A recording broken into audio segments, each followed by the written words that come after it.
Bom dia, boa tarde, boa noite. Sejam todos muito bem-vindos a mais um episódio desse podcast. Eu sou a Vitória e o tema de hoje é um daqueles que vem para instigar, provocar e, se tudo der certo, para a gente transformar um pouquinho, se transformar.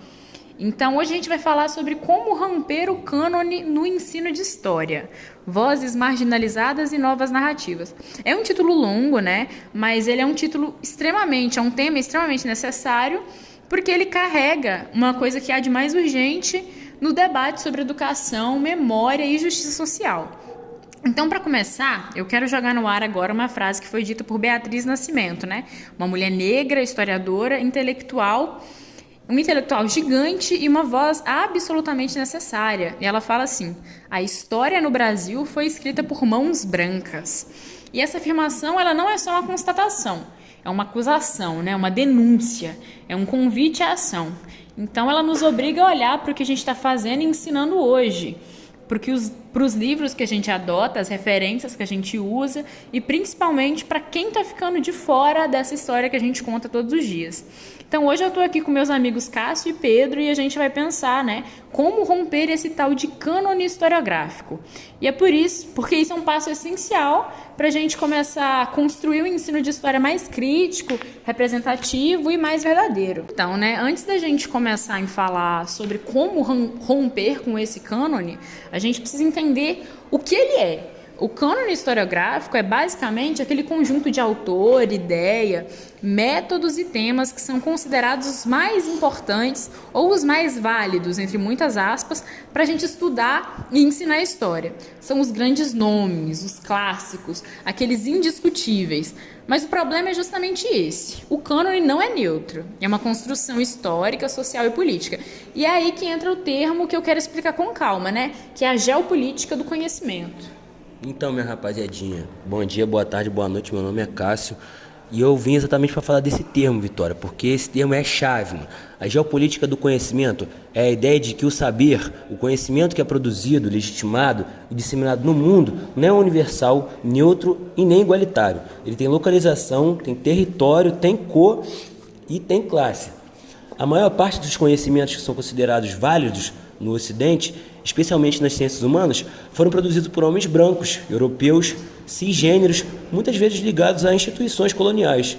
Isso molda profundamente a forma como a gente entende o mundo. Ou seja, quando a gente fala de geopolítica do conhecimento, a gente está dizendo que existe, né, uma hierarquia global, né, do saber. Como a gente sabe, que os saberes europeus, os saberes norte-americanos são obviamente vistos como superiores cientificamente falando, né? Já os saberes africanos e indígenas, feministas, afrodiaspóricos, latinos-americanos são vistos como, alternativo, militante, subjetivo, locais e tal, e isso acaba refletindo diretamente no ensino da história, porque, por exemplo, quantos livros didáticos a gente conhece que traz autores negros como referência? Quantos currículos escolares incluem a perspectiva indígena ou a história das mulheres brancas para além do 8 de março? Então a gente fica com esse questionamento na cabeça.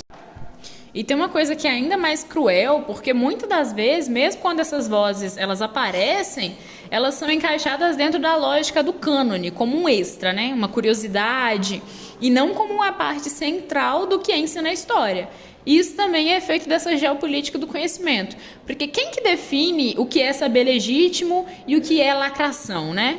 Por isso, romper com esse cânone é também romper com essa geografia de poder que organiza o saber. É como se a gente estivesse tentando fazer um movimento de insurgência epistêmica, como dizem, né, as feministas decoloniais. Então, Vitória, é isso que a Beatriz Nascimento e o Clóvis Moura nos ensinam, que a história brasileira precisa ser descolonizada, tá ligado? Se queremos um futuro mais justo, é preciso ouvir vozes que o cânone tentou calar. Pegou a visão? Já pegando esse gancho dentro do exemplo que o Cássio trouxe, trazendo outra obra também para a gente poder citar como exemplo, na obra A Queda do Céu, Palavras de um Xamã Yanomami, os autores Davi Copenau e Bruce Albert, eles desafiam, né, a narrativa ocidental dominante sobre a Amazônia e os povos indígenas. E o Copenau, ele oferece uma história contada desde dentro, assim como a Beatriz Nascimento e o Clóvis Moura também fazem para a história negra. E ambos os casos mostram como que o cânone apaga, né, obviamente apaga vozes não brancas. E como no nosso podcast a gente discute, né, como saberes africanos, indígenas e feministas são tratados como alternativos, o livro exemplifica muito bem isso, porque os espíritos Yanomamis e a cosmologia indígena são vistos como crenças meio que primitivas, né, enquanto a ciência ocidental ela é mais tida como universal. E o Copenau ele denuncia essa hierarquia, assim como o nosso podcast, né, vai acabar fazendo uma crítica à geopolítica do conhecimento. Em meio a esse apagamento de conhecimentos, né, isso que a gente está trazendo não é de hoje. Walter Benjamin já falava muito disso, na ideia de esfregar a história contra pelo, né, em trazer as histórias dos oprimidos. Só que isso é muito difícil quando a gente para pensar, porque a nossa função como professor seria buscar essas histórias, só que é difícil de achar. E um exemplo claro disso é o Google. Se a gente for buscar qualquer tema, história negra, história indígena, no Google, as primeiras coisas que vão aparecer são as manchetes, as coisas que pagaram para aparecer ali no topo.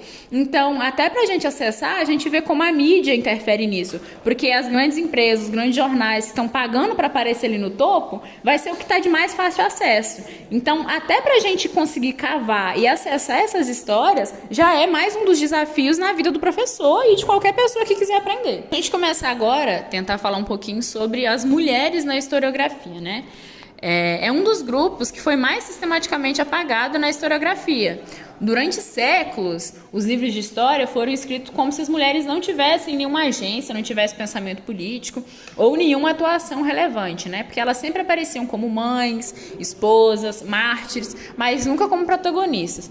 Isso é até engraçado pensar, porque em um trabalho recente que eu fui fazer sobre a vida das mulheres na Revolução Cubana, aí eu fui fazer uma pesquisa da Aleida March, que é uma revolucionária, foi médica e vários cargos que ela teve, mas no Google ela aparece assim, esposa de Che Guevara. Então é mais uma forma de diminuir esse protagonismo feminino, porque é uma figura que foi extremamente importante para a Revolução Cubana, mas mesmo assim, quando você busca o nome dela, ela aparece como coadjuvante, como quem complementou a figura do homem, que era o Che, né? E aí a historiadora Margaret Hago, no texto As Mulheres na Historiografia Brasileira, ela mostra como esse apagamento começa a ser enfrentado nos anos 70 e 80 com a influência do feminismo e também com a entrada massiva, né, das mulheres nessa vida universitária. E essas historiadoras, minha rapaziada, começaram a investigar os espaços que a historiografia tradicional desprezava, tá ligado? Tipo o trabalho feminino, a sexualidade, a maternidade, as resistências cotidianas, a religiosidade popular, a prostituição. Foi uma verdadeira revolução epistemológica, tá ligado? Mas essa nova historiografia não foi apenas colocando mulheres na história, entre aspas. Ela mudou a própria forma de fazer história. Questionou o que é fonte, quem é sujeito histórico, o que é relevante pesquisar. Mas como nem tudo são flores, né, essa historiografia também ela foi muito criticada. Joan Scott, né, que é uma teórica feminista muito importante, ela alerta, né, para esse risco da gente essencializar o termo mulher, como se todas tivessem a mesma experiência. E isso, obviamente, apaga, né, as diferenças de raça, classe, sexualidade, religião. E a solução que Scott propõe é trabalhar com a categoria de gênero, né, entendida como uma construção social e relacional, porque isso vai acabar permitindo que a gente perceba como que o poder atua na produção, né, das diferenças sexuais. E na prática isso muda muito o ensino, porque ensinar a história com a perspectiva de gênero não é só falar das mulheres importantes que existiram na história, né? A ideia é a gente questionar como essas normas de gênero moldaram o poder, o trabalho, a política, a cultura e várias outras coisas. É a gente tentar trazer à tona essa lógica patriarcal que estrutura a própria narrativa histórica. Tem uma escritora intelectual que eu gosto muito, é a Chimamanda Adichie, e ela fala disso, né, dessa história única e dessa mulher enquanto sujeito. A Jéssica Guimarães também fala no livro dela Ensaio Feminista para um Sujeito Universal, essa ideia de quem é esse sujeito, né? Porque o sujeito que a gente estudou até hoje é o homem branco europeu. A mulher entra como uma categoria do outro. E é importante a gente distinguir, porque a mulher branca é a categoria do outro. Só que a mulher negra já entra como a categoria do outro. Porque a mulher branca é a mulher negra ainda está abaixo. Então a gente pode pegar várias histórias diferentes das mulheres indígenas. Então, assim, não dá para colocar todas as mulheres numa caixinha e ensinar como se tudo fosse igual. E isso dificulta ainda mais o nosso ensino de história. Vou falar agora um pouquinho de uma das figuras, né, mais potentes da historiografia brasileira, que é a Beatriz Nascimento. Ela é uma mulher negra, historiadora, poeta e uma intelectual brilhante, que ela soube unir aí essa teoria e militância como ninguém, né? E aí, a Beatriz, né, repetindo a frase que eu disse no início, ela fala: a história do Brasil foi escrita por mãos brancas. Isso não é uma frase efeito, né? É um diagnóstico de como essa historiografia brasileira apagou a história dos povos negros e indígenas e tratou eles como objetos e não como sujeitos dessa própria história. E a Beatriz, Vitória, ela vai além, mano. Porque ela propõe a ideia do corpo como um arquivo, tá ligado? Para ela, o corpo negro carrega as marcas da escravidão, da violência, da resistência e da memória. O corpo é uma fonte histórica viva. Ela também propõe o conceito de paz quilombola. Os quilombos não são só espaços de fuga, mas espaços de reinvenção, de criação de um outro modo de vida, de mundo. E a Beatriz, rapaziadinha, mostrou como que a diáspora africana recriou territórios simbólicos e culturais, desafiando essa historiografia que apagou essa experiência. E a Beatriz, ela também critica a epistemologia branca e racionalista, porque ela diz que não dá pra gente contar a história dos negros usando os mesmos métodos que os desumanizaram. Então a gente tem que precisa, né, de uma outra forma de produzir conhecimento, uma epistemologia negra, de dentro, com afeto, ancestralidade e luta. E fazendo de novo um paralelo com a obra que eu disse anteriormente, o David Copenaua, ele faz algo similar, né? O corpo do xamã é um veículo de memória e resistência, e ele é capaz de acessar os espíritos e a história ancestral. Então, ambas as obras, eles mostram que a história não está só em documentos escritos por elites. E isso é muito interessante da gente pensar. Então, assim, o que é que isso nos ensina no ensino de história, né? É que não basta a gente colocar um capítulo sobre zumbi, não basta a gente fazer um evento no Dia da Consciência Negra, a gente tem que mudar o olhar, a gente tem que pensar em valorizar a oralidade, as religiões afro-brasileiras e também os saberes ancestrais, né, os corpos. A gente tem que tentar transformar essa sala de aula num espaço onde a experiência negra seja reconhecida como uma produtora de conhecimento. Então, agora é hora da gente falar de outro personagem que é muito importante, assim como a Beatriz, é uma das grandes referências esquecidas, né, da nossa historiografia brasileira, que é, né, o Clóvis Moura. Ele que escreveu Rebeliões da Senzala nos anos de 1950, e nessa obra ele mostra que a escravidão no Brasil ela foi marcada por uma resistência constante, e não teve esse negócio de passividade e essas coisas. Havia muitas fugas, revoltas, organização, religiosidade de luta. Então, o Clóvis Moura, rapaziada, critica duramente o pensamento dominante da época, incluindo nomes consagrados como Gilberto Freire, que romantizou a escravidão, né, como uma relação harmônica. Clóvis vai usar o marxismo de um jeito original, trazendo a luta de classes para pensar o racismo estrutural.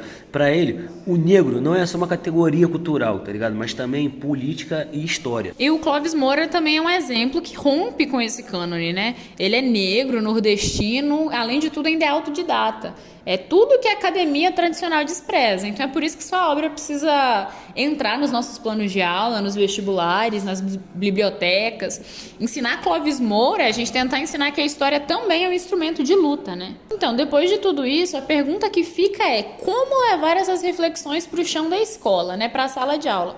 Porque uma coisa importante também da gente refletir é que a gente não monta as nossas aulas do nada, né? A gente tem a BNCC, que é a Base Nacional Comum Curricular, depois a gente tem o Currículo Mineiro, que está dentro ali da BNCC e tem as suas particularidades, e ainda tem o Plano Político Pedagógico da própria escola. Então o professor, de certa forma, ele é obrigado a montar a sua aula ali dentro dessas limitações. Ele tem, né, a sua liberdade pedagógica, mas acima de tudo ele tem que se encaixar. dentro dessas normas. Então, como tem tanto currículo, tem tanto documento que a gente tem que seguir, e será que esses documentos trazem o que precisa? E se trazem, de que forma a gente vai fazer com isso? Porque romper com o cânone, né, além de tudo, ele exige coragem, né? Porque a gente tem que reconhecer também que a gente foi formado por eles. A gente tem nossas limitações, mas é possível sim fazer diferente. Então, Vitória, é possível sim fazer diferente, tá ligado? A primeira coisa, mano, é rever nossas referências. Beatriz, Clóvis, Lélia Gonzalez, Sueli Carneiro, Abdias do Nascimento. São vozes potentes que precisam estar no currículo. E tipo assim, a gente também, né, a gente precisa diversificar, né, nossas fontes. Usar, por exemplo, música, vídeo, contar histórias, roda de conversa, pesquisas locais, porque isso também faz com que a sensibilidade do corpo, com o corpo e com a escuta aumente, né, por conta da interação mais profunda. Como, por exemplo, na obra que eu cito, ela é um exemplo concreto, porque o livro ele registra a oralidade Yanomami e desafia, né, a primazia dos textos acadêmicos. Porque o ator, né, o Davi Copenau, ele propõe um modo de conhecer baseado na relação com a floresta, não na exploração. E usar esse livro em sala de aula ajuda a gente a romper, né, com esse cânone. Então, essa ideia de romper com o cânone nada mais é do que fazer justiça, né? É a gente tentar construir um ensino que reconhece essa pluralidade da experiência humana. É dizer que toda história importa, que toda vida tem valor e que todo corpo tem memória. Então, né, minha rapaziadinha, por que importa, mano, a gente trazer esses autores?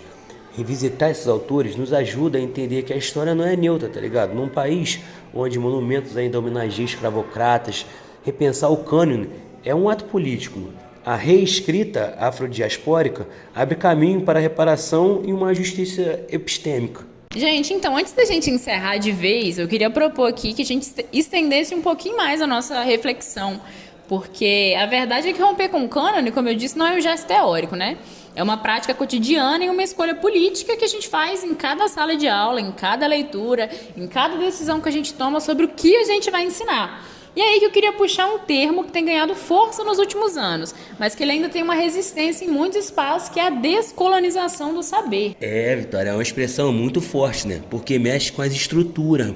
Descolonizar o saber é reconhecer que o conhecimento que foi imposto como universal durante séculos, conhecimento europeu, branco, cristão e masculino, é apenas uma parte da história. E que existem muitas outras formas de conhecer, de interpretar o mundo, de transmitir os saberes. É também reconhecer que o processo colonial não acabou ainda. Ele continua existindo nas relações de poder, nas escolas, nas universidades, nos currículos. A colonialidade do saber é essa permanência da lógica colonial dentro das formas de produzir conhecimento. E tipo assim, a escola, ela muitas vezes ela acaba tipo sendo um lugar onde essa colonialidade se reproduz muito, né? Mesmo que até sem querer. Mesmo com boas intenções até, porque, como diria o Paulo Freire, né, quando a escola vira um espaço de reprodução, de conhecimento pronto, quando ela só deposita conhecimento sem permitir a escuta, o diálogo e experiência, ela vira uma escola bancária, né? E a descolonização, ela vai justamente na contramão disso, porque ela meio que vai propor uma escola dialógica, viva, conectada com a realidade dos estudantes. Então ela vai ser uma escola que vai valorizar muito mais os saberes locais, as memórias comunitárias, as línguas periféricas, os corpos dissidentes. É exatamente isso, Pedro. Isso nos leva a um ponto muito importante, né? A interseccionalidade. Romper com esse cânone não é só inserir mais mulheres, mais negros ou mais indígenas na história, né? É pensar como a raça, classe, o gênero e a sexualidade, território, religiosidade e deficiência se cruzam para construir essas diferentes formas de exclusão e também diferentes formas de resistência. Uma mulher branca de classe média e uma mulher negra periférica não vivem o mundo da mesma forma, né? É uma história que atravessa uma e não é a mesma que atravessa a outra. Vitória, as 24 horas dessa rapaziadinha é totalmente diferente. E essa escuta interseccional é essencial, mano. Porque senão a gente corre o risco de fazer um movimento de inclusão superficial, que parece progressista, mas no fundo continua operando pela mesma lógica. A ideia é de quem já detém o poder. Por isso, práticas como o ensino baseado em projetos, o uso da pesquisa local, a valorização das histórias das famílias, das comunidades, são caminhos para trazer essas vozes múltiplas para o centro da sala de aula. E tipo assim, outra coisa, a gente precisa, né, começar a pensar o erro e o silêncio como fontes. Porque, tipo assim, vamos pensar que quantas vezes nossos alunos, né, por exemplo, se calam, né, diante de um conteúdo porque acabam não se vendo nele. Quantas vezes um aluno negro, indígena, trans ou quilombola sente que não, tipo assim, não tem lugar ali, está deslocado, sabe? Então esses silêncios, eles também são dados, são pistas, são clamores. E como educadores, a nossa função é aprender a escutar os alunos com o coração aberto e com a mente aberta também, para que eles se sintam cada vez mais, se integrar cada vez mais no campo da educação.